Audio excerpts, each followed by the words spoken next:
Hi guys, karibu tena katika Urembo na Princess Zey. Leo tutaangalia faida za aloe vera katika uso wetu. Aloe vera ina wingi wa vitamini C na E ambayo inasaidia kuondoa harara, chunusi na madoa katika uso. Na hata kwa wale walioharibika kwa kemikali, aloe vera ina uwezo wa kurudisha ngozi yako katika ubora wake.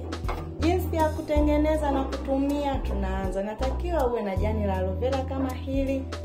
Utakata kipande kidogo tu. Kinachohitajika ni kipande kidogo tu kama hiki. Baada ya kukata kipande kidogo kama hiki, utatoa hii miba yake ya pembeni. Kwa kuwa aloe vera waga ina miba ya pembeni, kwa hivyo itatakiwa utoe hii miba ya pembeni. Baada ya kutoa miba ya pembeni, tunachohitaji ni ute wake. Ute ndio una kazi kubwa katika ngozi yetu.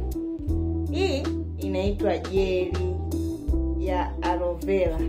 Kwa hivyo utakata kwa katikati kama hivi ili kupata ute huu.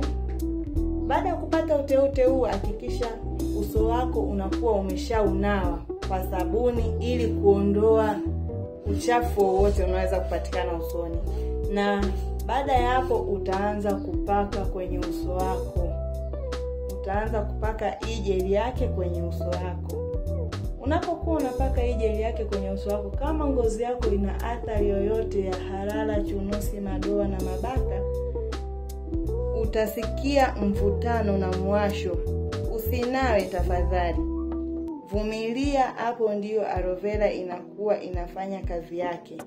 Ukiwa unapaka ute unaweza ukaisha, utachana hivi ili kuvuta ute mwingine. Utachana na kisu chako taratibu, usiwe na haraka. Alafu utaendelea kupaka. Kuwa makini na sehemu nyeti kama macho.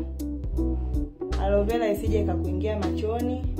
Na sehemu zilizoathirika sana na vipodozi, hakikisha ndio unapaka sana.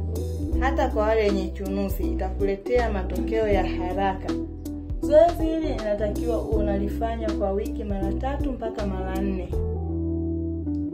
Na inapendeza zaidi ukifanya asubuhi sana au jioni.